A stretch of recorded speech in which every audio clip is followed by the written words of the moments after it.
Jawa Prokul.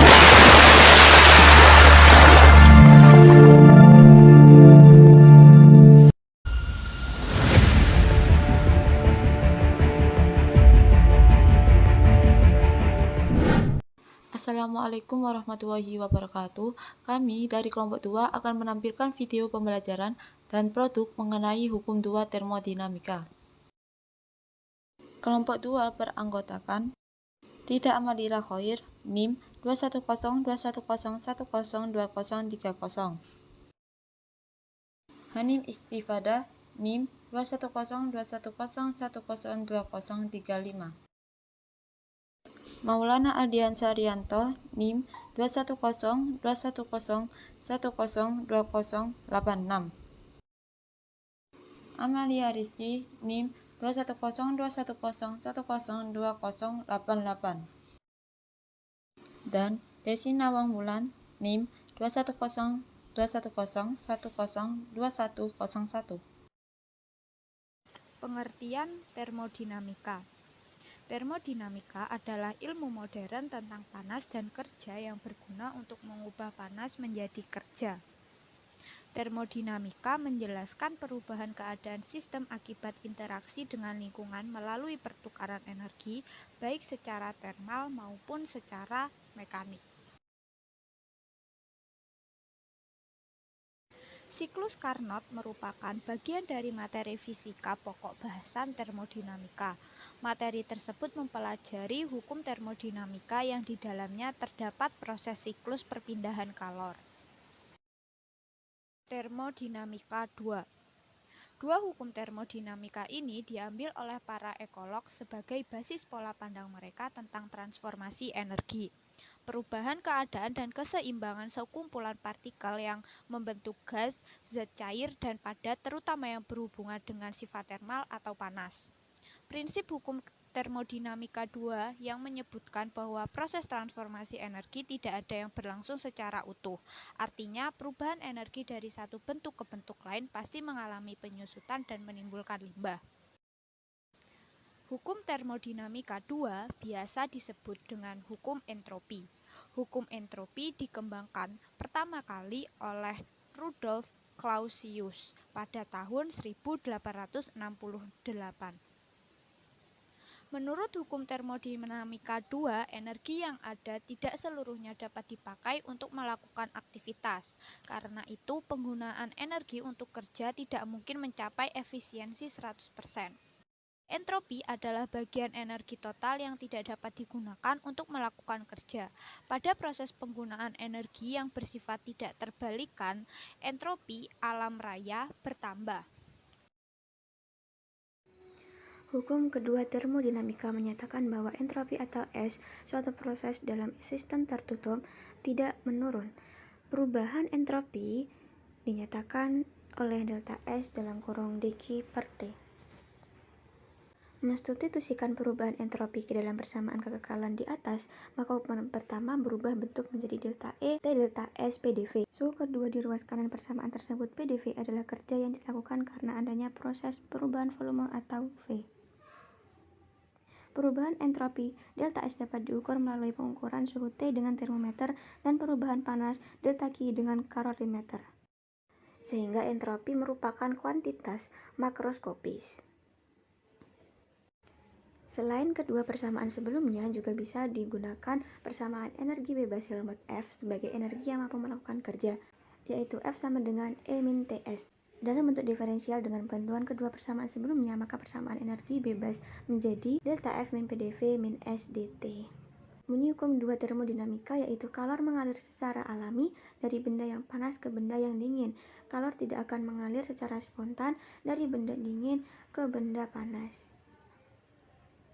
Batasan rumusan pada hukum 2 termodinamika antara lain: yang pertama, tidak mungkin membuat mesin yang bekerja dalam satu siklus menerima kalor dari sebuah reservoir dan mengubah seluruhnya menjadi energi atau usaha luas atau Kelvin Planck. 2. Tidak mungkin membuat mesin yang bekerja dalam suatu siklus mengambil kalor dari sebuah reservoir rendah dan memberikan pada reservoir bersuhu tinggi tanpa memerlukan usaha dari luar atau Clausius. Yang ketiga, pada proses reversibel, total entropi semesta tidak berubah dan akan bertambah ketika terjadi proses irreversibel atau Clausius. Termodinamika menyatakan bahwa proses alami cenderung bergerak menuju ke keadaan ketidakteraturan yang lebih besar. Ukuran ketidakteraturan ini dikenal dengan sistem entropi. Entropi merupakan besaran termodinamika yang menyerupai perubahan setiap keadaan, yang mencakup dari keadaan awal hingga keadaan akhir sistem. Semakin tinggi entropi suatu sistem menunjukkan sistem semakin tidak teratur. Sejumlah kalori diberikan pada suatu sistem pada suhu konstan. Biasanya perubahan entropi sistem adalah delta S sama dengan Q per T. Keterangan delta S merupakan perubahan entropi yang memiliki satuan Joule per Kelvin, Q sama dengan kalor yang memiliki satuan Joule, dan T merupakan suhu yang memiliki satuan Kelvin. Salah satu penerapan hukum 2 termodinamika ini terdapat pada mesin pendingin. Pada mesin pendingin, terjadi aliran kalor dari reservoir bersuhu rendah ke reservoir bersuhu tinggi dengan melakukan usaha pada sistem. Contohnya pada lemari es dan pendingin ruangan.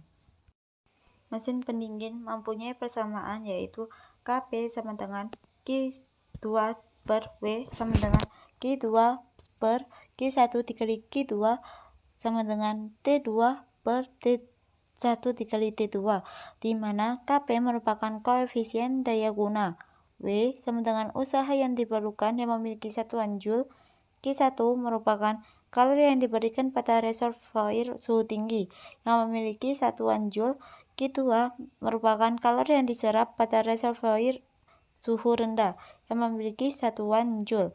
T1 merupakan suhu pada reservoir bersuhu tinggi yang memiliki satuan Kelvin.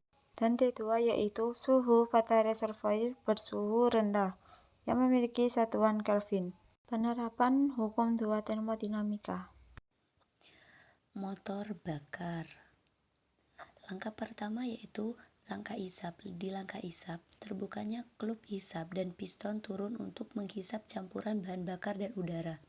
Piston turun dari titik mati atas ke titik mati bawah sebesar 180 derajat atau setengah putaran untuk putaran kruk as.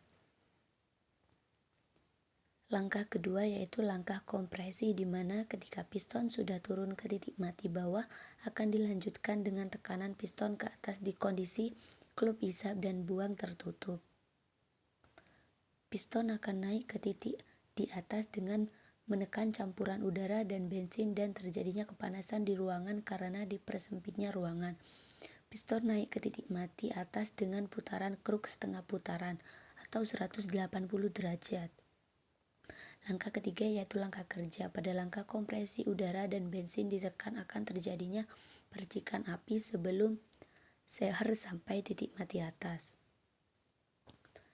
Percikan api tersebut akan membakar campuran antara udara dengan bensin yang sudah panas dan akan terjadinya ledakan pembakaran dan seher terdorong dari titik mati atas ke titik mati bawah.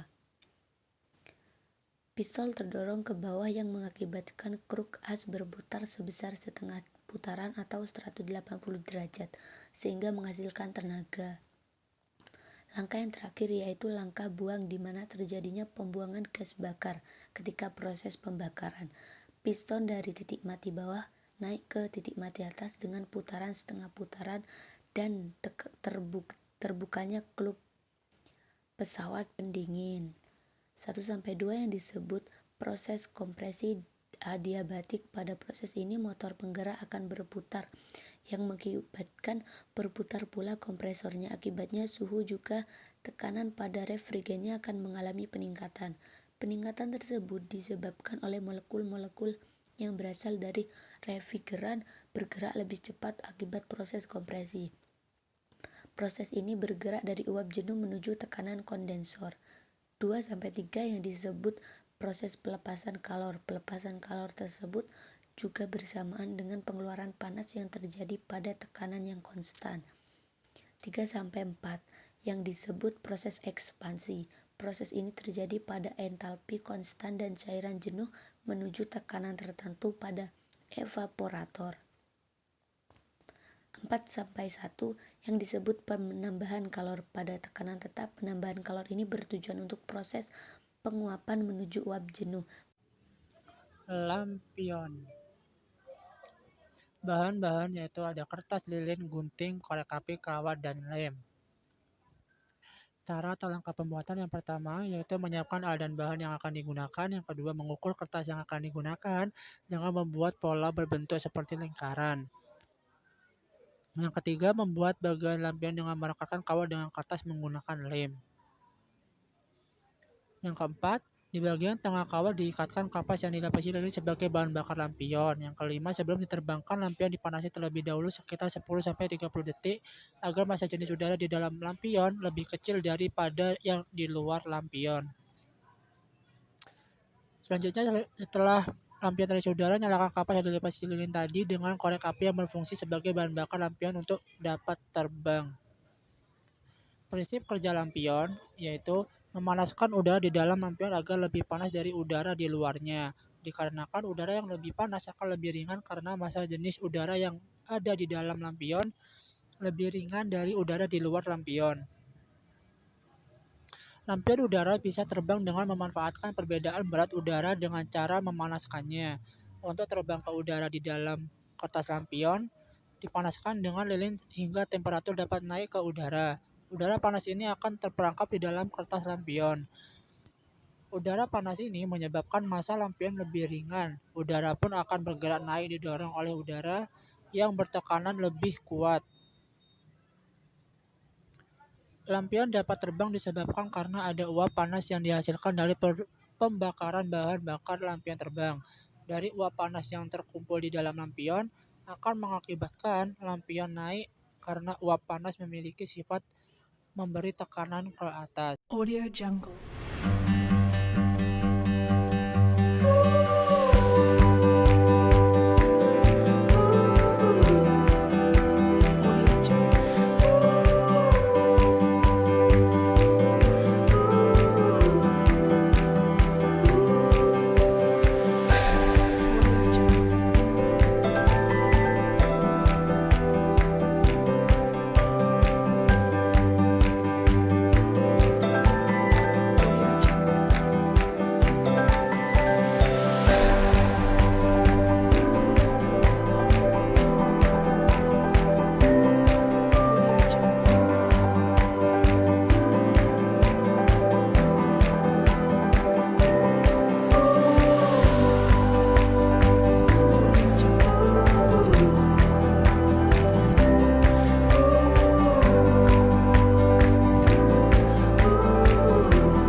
Audio Jungle.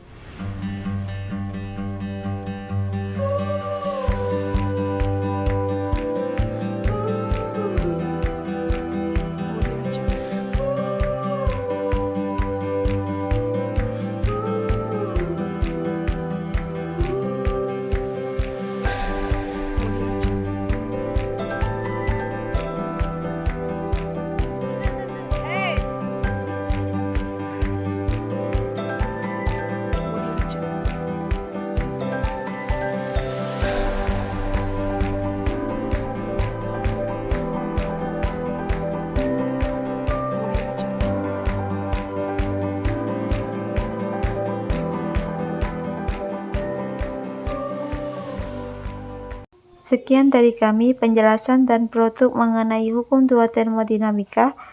Kami ucapkan terima kasih. Wassalamualaikum warahmatullahi wabarakatuh.